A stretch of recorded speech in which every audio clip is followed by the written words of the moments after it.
It's a new day. This is New Day Northwest. Now, here's Margaret Larson. How are you? It is good to see you. Good morning, everybody, and welcome to New Day Northwest. Happy Monday to everyone. We have so much to share with you today. You know her from the long-running television hit Dynasty. Linda Evans has graced Hollywood for decades. But what you might not know is that she's also an accomplished cook. Her new memoir combines great personal stories with great pictures, and she'll be here in just a moment. So first up today, she's been known as one of the most beautiful women in the world, gracing stage and screen for decades. Famous for starring roles in TV shows like The Big Valley and Dynasty. Lately, though, Linda Evans has turned her attention to a new memoir called Recipes for Life, combining stories from her heart and career and recipes for the soul. So to talk about her new book and to share a recipe from a legendary friend, please welcome actress and author Linda Evans. Welcome.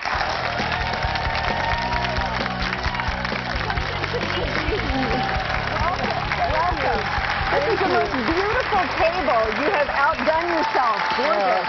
Thank you. Thank you. Nice audience you have. They love you. I love you. And I really enjoyed this book because it seems like it comes so from the heart. I mean, it is very warm. You have gathered up the most eclectic and wonderful group of friends and family over your life in the nicest sort of way. You're a good person, Linda Evans. Well, thank you. I love my life, and I'm so happy to share my life with everyone and these recipes. It's something I've had as a long-held dream, and it's just a joy now that it's here and it's happening. There is something so special about sharing food, feeding your friends, nurturing your friends, and so I love that combination in the book. What are we going to look at today and learn how to do? Okay, we're going to have, we'll start with there, Tony Curtis's lemon souffle with fresh raspberry sauce.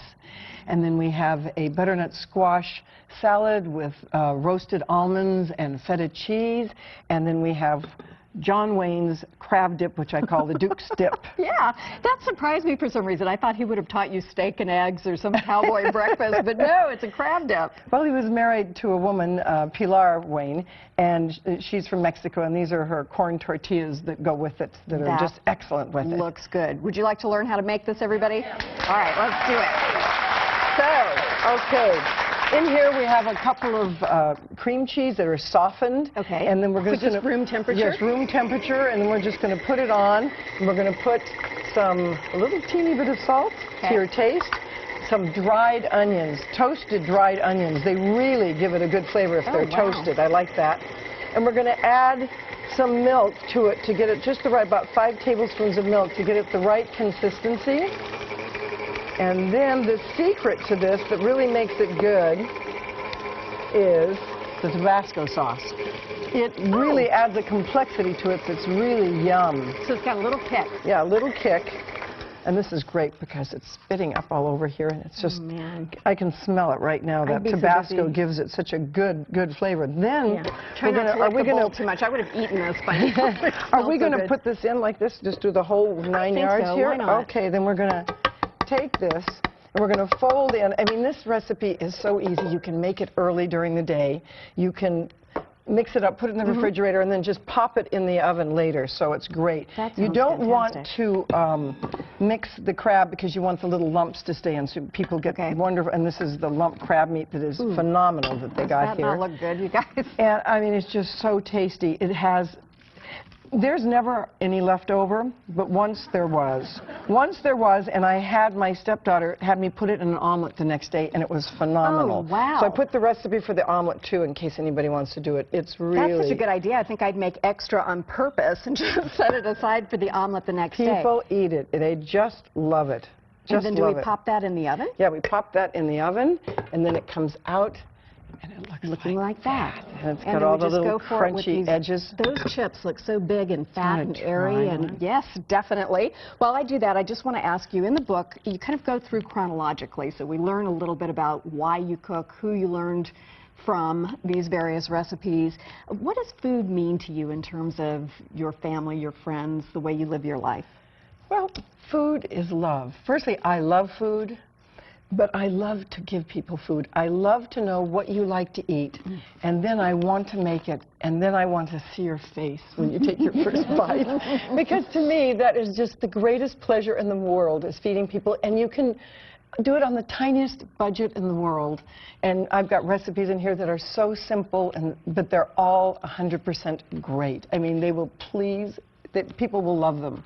They weren't too intimidating. I told you I made the artichoke dip over the weekend. Yeah. She says use the bottoms of the artichokes. That's what I didn't know. That was a great tip. And they're canned. You don't have to do it. That's a lot of trouble. So they're canned artichoke bottoms. They have them everywhere. There are great tips in there about, you know, just a little twist here or there that makes something extra special. That Tabasco is fabulous. I just want to tell you right now, that is really good. You know, when it cooks, it goes down just a touch. It's not hot. This is not hot. I have people who don't like hot.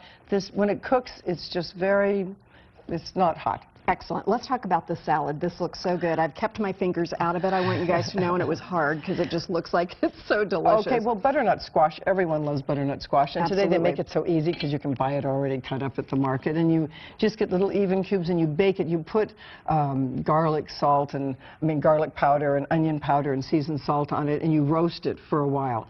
And then you take fresh feta and you take almonds that you cook with a little olive oil and paprika.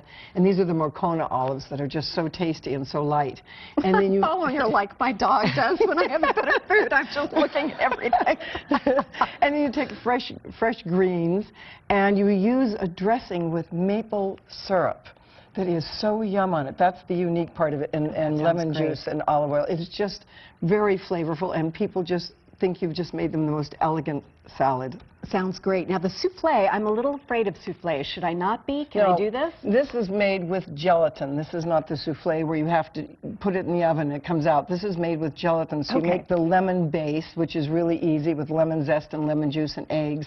And you cook it up, and then you mix whipped cream that's been whipped and egg white that's been whipped, and you mix that all together, and then you make a sauce with fresh raspberries, and you take half the raspberries and puree them, and you put a little bit of sugar, a little bit of lemon juice, and then you take the others that aren't pureed and you put them in it so it's a little chunky, and then you put a little bit of that on top. And this one came from Tony Curtis. Tony Curtis. And, you know, they had people that help and whatever. His wife made it herself. She brought it out, and I said, I got to have that recipe.